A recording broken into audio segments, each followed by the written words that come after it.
یعنی جس کو روایت کرنے والا ایک راوی ہو، جس طرح اس کے مقابلے کے اندر آتا ہے نا یہ، یعنی جس کو، اس کی تعریف آپ یہ کر لیں کہ جس کے بعض طبقات کے اندر یا کسی ایک طبقہ کے اندر ایک ہی راوی بیان کرنے والا ہو، یعنی اب مشہور کے اندر ہوتا ہے 3 یا 3 سے زیادہ، عزیز کے اندر ہوتے ہیں 2، اور اس کے اندر کیا ہے، ایک راوی۔ یہ اس کو سمجھ لیں، مزید اس پہ بات نہیں ہم کریں گے، اس کو کہیں گے غریب، ٹھیک ہے۔ اس کی مثال وہ مشہور حدیث صحیح بخاری کی، انما الاعمال بالنیات،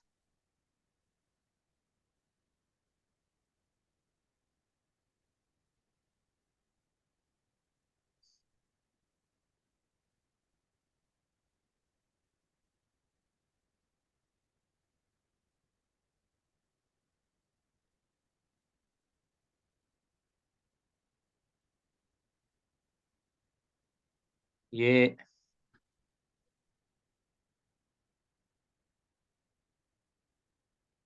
میں پوری سند سمیت جو ہے نا وہ حدیث آپ کو سینڈ کر رہا ہوں۔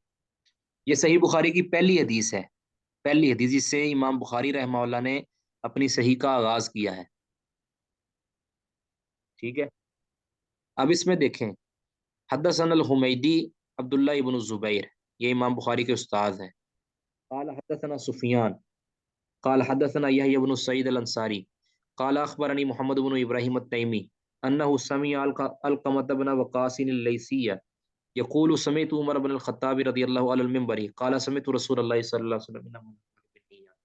اب یہ روایت غریب ہے، اب صحیح بخاری کی پہلی روایت ہی غریب ہے۔ غریب یہاں بمانا، یعنی غریب سے مراد یہ وہ ہماری اردو والا غریب نہیں ہے، غریب سے مراد یہاں اجنبی ہونا، غرابت، یعنی غرابت یا جیسے فرد کا مطلب ہے اکیلا، ٹھیک ہے، یعنی جس میں ایک راوی رہ جائے، یہ لغوی اعتبار سے ہے۔ اب دیکھیں اس روایت کو رسول اللہ صلی اللہ علیہ وسلم سے جو نقل کیا ہے نا، وہ صرف اور صرف عمر بن خطاب رضی اللہ تعالیٰ نے نقل کیا۔ عمر بن خطاب رضی اللہ تعالیٰ کے علاوہ کسی اور صحابی نے اس کو نقل نہیں کیا رسول اللہ صلی اللہ علیہ وسلم سے۔ پھر مزے کی بات ہے کہ عمر بن خطاب سے آگے جو سنا ہے یا آگے نقل کیا ہے، یہ صرف اور صرف علقمہ بن وقاص اللیثی نے کیا ہے، ان کے شاگرد، یعنی صرف علقمہ بن وقاص۔ عمر بن خطاب سے حالانکہ انہوں نے ممبر پر ہی حدیث بیان کی ہے، یہ رسول اللہ عمر بن خطاب نے یہ روایت ممبر پر بیان کی ہے، لیکن آگے نقل کسی نے نہیں کیا۔ سنا تو بے شمار صحابہ نے ہے، سنا بے شمار صحابہ نے ہے، کیونکہ عمر بن خطاب رضی اللہ تعالیٰ کے دور خلافت کے اندر بے شمار صحابہ زندہ تھے، تابعین بھی تھے، بے شمار صحابہ بھی تھے۔ انہوں نے ممبر کے اوپر بیان کیا اور سامنے سامعین ہے، وہ بے شمار سامعین نے سنا ہے، صحابہ بھی ہیں اس میں، تابعین بھی ہیں، لیکن آگے جو روایت کیا ہے، نقل کیا ہے، وہ صرف علقمہ بن وقاص اللیثی نے کیا ہے۔ آگے پھر اگلے طبقہ کے اندر صرف اور صرف محمد بن ابراہیم التیمی نے کیا ہے، کسی اور نے نہیں کیا، ٹھیک ہے نا۔ اور اب آگے مجھے شک پڑتا ہے کہ یحییٰ بن سعید الانصاری بھی اکیلے ہیں یا ان کے بھی ساتھ سننے والے کوئی اور ہیں یا نہیں ہیں۔ مجھے یہاں تک تو یقین ہے کہ یہ 3 طبقے ہیں، اس کے اندر صرف اور صرف ایک ایک بندہ ہے، اور صحیح بخاری کے اندر امام بخاری رحمہ اللہ نے یہ حدیث نقل کی ہے، اور جس کے صحیح ہونے پر اجماع ہے۔ اس کا مطلب ہے کہ روایت کے صحیح یا ضعیف ہونے کا معیار اس کا عزیز، مشہور یا غریب ہونا نہیں ہے، بلکہ راویوں کا ثقہ یا ضعیف ہونا ہے۔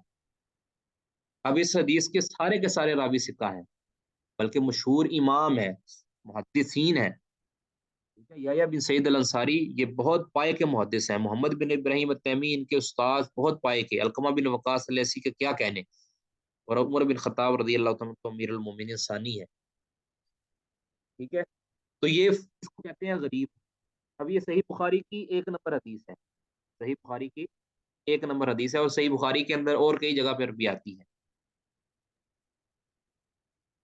ٹھیک ہے۔ اب اس کو آپ سمجھیں، غریب روایت کی یہ مثال ہے، یعنی اس عمر بن خطاب کے طبقہ کے اندر بھی ایک ہی صحابی اس کو نقل کر رہے ہیں، رسول اللہ صلی اللہ علیہ وسلم سے کسی اور صحابی نے یہ الفاظ نقل نہیں کیے، کسی نے، کسی بھی صحیح سند کے ساتھ کسی اور صحابی سے یہ ثابت نہیں ہے. عمر بن خطاب سے آگے علقمہ بن وقاص نے ہی نقل کیا ہے، کسی اور تابعی نے نقل نہیں کیا. پھر ان سے آگے محمد بن ابراہیم تیمی نہیں. یعنی اس 3 طبقوں کے اندر کم از کم، چوتھے کا مجھے شک ہے، ان 3 طبقوں کے اندر کے اندر ایک ہی راوی ہے، تو اس کو کہتے ہیں غریب یا اس کو فرد کہتے ہیں. آگے پھر اس کی غریب مطلق، غریب نسبی، یہ آگے تقسیم ہے. یہ تقسیم ہے اتنی کارآمد نہیں ہے جس کو پڑھنا ضروری نہیں ہے. ٹھیک ہے، اس کے متعلق کسی نے کوئی سوال کرنا ہے؟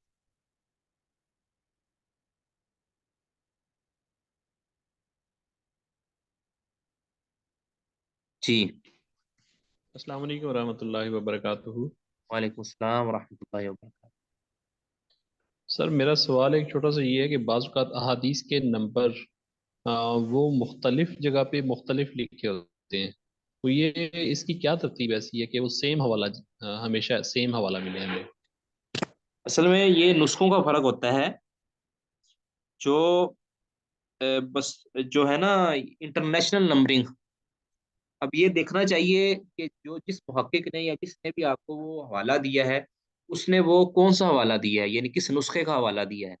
اب کچھ کتابیں ایسی ہوتی ہیں کہ ان کے نمبروں کے اندر بہت زیادہ فرق آ جاتا ہے. مثال کے طور پر مصنف ابن ابی شیبہ ایک کتاب کا نام ہے، آپ نے سنا ہوگا. امام ابو بکر بن ابی شیبہ، یہ مشہور محدث ہیں، امام بخاری کے استاذ ہیں غالباً.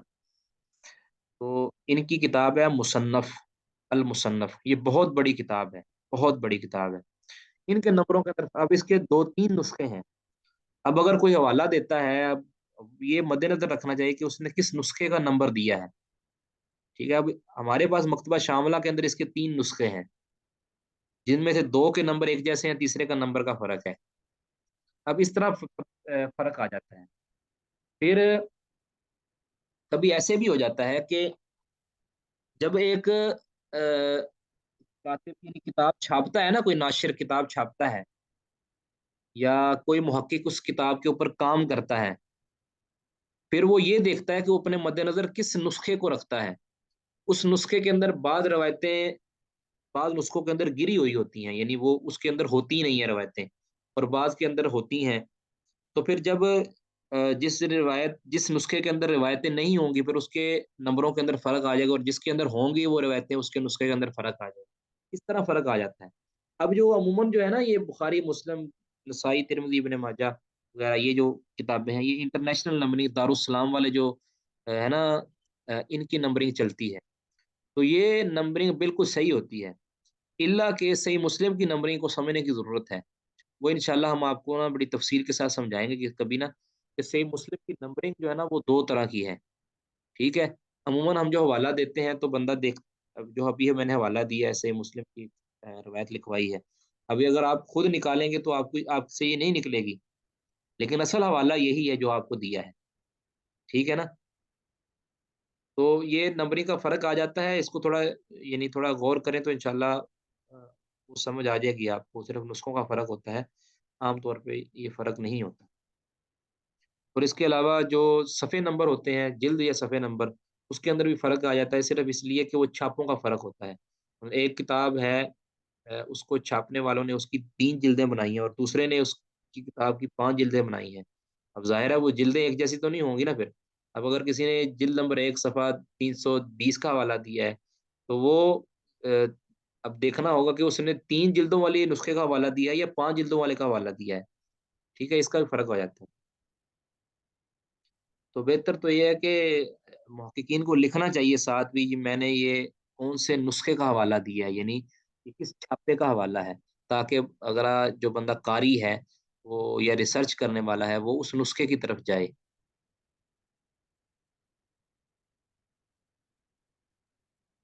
جی جزاکم اللہ خیرہ.